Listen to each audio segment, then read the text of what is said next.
என் தேவேந்திர குல வேளாளர் சமுதாய உறவுகளுக்கும் தமிழ்ச்சம் உறவுகளுக்கும் என்னுடைய முதற்கண் வணக்கம். இந்த காணொலி எதற்காண்டி அப்படின்னா, சின்ன உடப்பில் என்னென்ன பிரச்சனை மீண்டும் வந்து பார்த்திங்கன்னா, நம்ம இளைஞர்கள் வந்து பெட்ரோல் கேனை தூக்கிட்டு தீக்குளிக்கிறதுக்கு முயற்சிச்சிருக்காங்க. இன்னும் அந்த பிரச்சனை சரியாகலையா அப்படின்னு வாட்ஸ்அப்பில் நிறையா உறவுகள் வந்து கேட்டிருந்தாங்க. நீங்கள் ஏழை போகல அப்படின்னு வந்து கேட்டிருந்தாங்க. ஒரு 3 நாட்களாகவே கொஞ்சம் அர்ஜென்ட் ஒர்க்கு. ஸோ அதனால் நம்ம அதுக்கு போகிற சூழல்னால நம்ம அங்கே போக முடியல. தம்பி விக்னேஷும் நம்ம தொடர்பு கொண்டு அண்ணே இந்த மாதிரி திடீர்னு வந்து இந்த மாதிரி வர்றோம்னு இருக்காங்கண்ணே, திடீர்னு கூட முன்ன மாதிரி இடிக்கிற கூட வாய்ப்பு இருக்குண்ணே, வர முடியுமா அப்படின்னு கேட்டாப்புல. ஏன்னா நம்ம ஒரு தொழில் செய்கிறோம் அப்படின்னா அந்த வீட்டுக்காரங்களை நம்ம பார்க்க வேண்டியது இருக்குது. ஸோ ஏதாவது அவங்க சொன்ன டயத்தில் நம்ம வந்து ஒரு காங்கிரீட்டாக இருந்தாலும் சரி எதுவாக இருந்தாலும் நம்ம கரெக்டாக பண்ணி கொடுக்கணும்.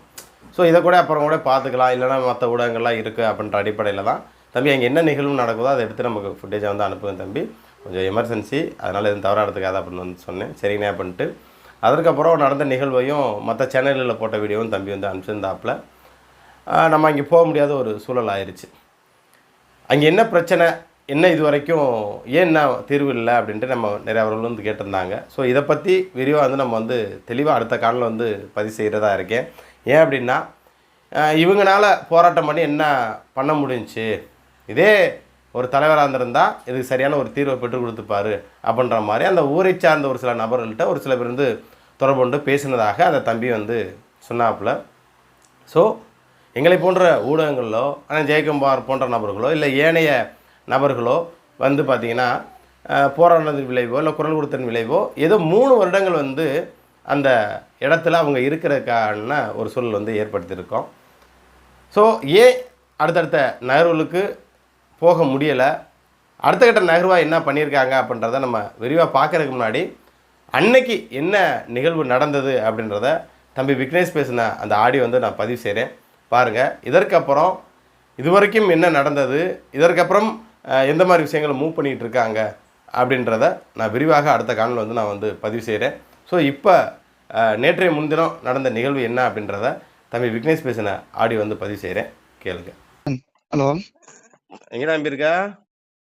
அண்ணே நான் இங்கே வேலைக்கு வந்துட்டேன். இன்னைக்கு வேலைக்கு வந்துட்டியா? என்னாச்சு அந்த போராட்டம்? பார்த்தேன், பெட்ரோல் கிணவட்டெல்லாம் மரத்தில் ஏறி போல இருக்கு.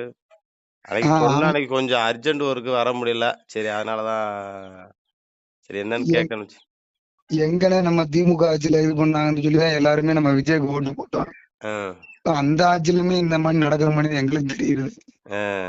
மறுபடியும் வந்துட்டு அவங்க வந்துட்டு தாசில்தார் ஆர்டிஓ இருந்து வந்தாங்க. சரி, வந்தோடனே எங்களுக்கு ஏர்போர்ட் விரிவாக்கத்துல நேத்து அன்னைக்கு தானே பீஸ் மீட்டிங் போட்டாங்க. பீஸ் மீட்டிங் அன்னைக்கு தான் கூப்பிடுறாங்க எங்களை. கூப்பிட்டு எங்களையும் ஏர்போர்ட் அத்தாரிட்டி வந்துட்டு பேசுறாங்க. இந்த மாதிரி வந்துட்டு அவங்க தரப்புல என்ன சொல்றாங்கன்னா, நாங்க நோட்டீஸ் கொடுக்க வந்திருக்கோம், ஹைகோர்ட் உத்தரவுப்படி நாங்க நோட்டீஸ் கொடுத்த 2 வாரத்துல நீங்க வெளியேறணும் அப்படின்றாங்க. நாங்க என்ன சொல்றோம்னா, மேடம் ஹைகோர்ட் உத்தரவு என்ன கொடுத்துருந்தாங்க, அந்த மக்கள் வெளியேற்றுறதுக்கு முன்னாடியே அந்த மக்களுக்கு தேவையான அடிப்படை வசதியை செஞ்சு கொடுங்கன்னு சொல்லியிருக்காங்க 62 பேத்துக்கு. அத வந்து 62மே நாங்க தப்பு, முறையான அளவீடு எடுங்க, நீங்களே வந்து மறு அளவீடு வந்து பண்ணி எங்களுக்கு சரியான இது கொடுங்கன்னு தான் நம்ம சொல்றோம். அதுக்கு நாங்க மேல்முறையீடு சுப்ரீம் கோர்ட்டுக்கு போயிருக்கோம் மேடம். நீங்க வந்துட்டு ஹைகோர்ட் உத்தரவுன்னு சொல்றீங்க, நாங்க சுப்ரீம் கோர்ட்டுக்கு போயிருக்கோம். சுப்ரீம் கோர்ட்ல எங்களுக்கு என்ன நடக்குதோ நாங்க பாத்துக்கிறோம் மேடம், அதுக்கு இதுக்கும் சம்பந்தம் இல்ல சார்ன்றாங்க. நாங்க ஹைகோர்ட் படி வரோம் மேடம். நீங்க சுப்ரீம் கோர்ட்டுக்கு போன வந்து அதுக்கு இதுக்கு எப்படி சம்பந்தம் இருக்கு? அதாவது ஒரு வழக்கோட தன்மை இது சரியில்லை அப்படின்னாலதான் சுப்ரீம் கோர்ட்டுக்கு போறது. அதுதான் இப்ப ஒரு ஆளுக்கு நீ கேட்டுக்க வேண்டியது, ஒரு ஆளுக்கு தூக்கு தண்டனை வந்து இந்த இதுல கொடுத்துடுறாங்க, கொடுத்தோன்னா இது இல்ல இது வேறு நிரபராதி அப்படின்னு சொல்லி ஒரு உச்ச நீதிமன்றத்துக்கு போனா அதுக்கு முன்னாடி தூக்கில போட்டு கொண்டுருவாங்களாவா? அப்ப இங்க உச்ச நீதிமன்றத்துக்கு போய் வந்து அவர் வந்து நிரபராதின்னா அப்ப போன உசுரை திரும்பி கொடுத்துருவாங்களாவா? நான் அதுதான் சொன்னேன், 62 அவங்க சொல்றாங்க. அந்த 62 தப்புன்னு சொல்லிதான் மேடம் நாங்க சுப்ரீம் கோர்ட்டுக்கு போயிருக்கோம். அப்ப நீங்க சுப்ரீம் கோர்ட்டை மதிக்க மாட்டீங்களா கேட்டதுக்கு, இல்ல உங்கள்கிட்ட ஸ்டே இல்ல சார், அதனால நாங்க வரத்தையும் செய்வோம் அப்படின்றாங்க. நாங்க சொன்னோம், அப்ப நீங்க வந்து சுப்ரீம் கோர்ட்டை மதிக்கல, நாங்க எதுக்கு மேடம் ஹைகோர்ட் நாங்க மதிக்கணும் அப்படின்ட்டு நாங்க சொல்லிட்டோம். அதுக்கப்புறம் என்ன சொல்றாங்கன்னா, சரி சார் அப்ப நீங்க ஒரு கலெக்டர்கிட்ட பாட்டு வந்து ஒரு மனு கொடுங்க அப்படின்னா, நாங்க திடீர்னு முடிவெடுக்க முடியாது மேடம், எங்களுக்கு ஊர் கட்டமைப்பு இருக்கு, ஒரு கூட்டம் இருக்குது, நாங்கிட்ட அவங்ககிட்ட பேசிதான் மேடம் சொல்ல முடியும். இன்னைக்கு ஊர் கூட்டம் போட்டுட்டு நாளைக்கு உங்களுக்கு மறுநாள் வந்துட்டு நாங்க வந்து ஒரு மனுவா கொண்டு வரோம் மேடம் அப்படின்னா, சரின்னு சொல்லிட்டு கிளம்பி போயிட்டாங்க எல்லாரும். எடுத்து பண்ணி சரி அவங்களும் ஒண்ணு இது பண்ணிட்டாங்க, சரி நாளைக்கு கூட்டத்தை போட்டு பேசிட்டு மனு கொடுத்துருவோம் பார்த்தா 3 மணிக்கு வர்றாங்கன்னே திடீர்னு வந்துட்டாங்க உள்ள ஊருக்குள்ள. சாயந்தரம்.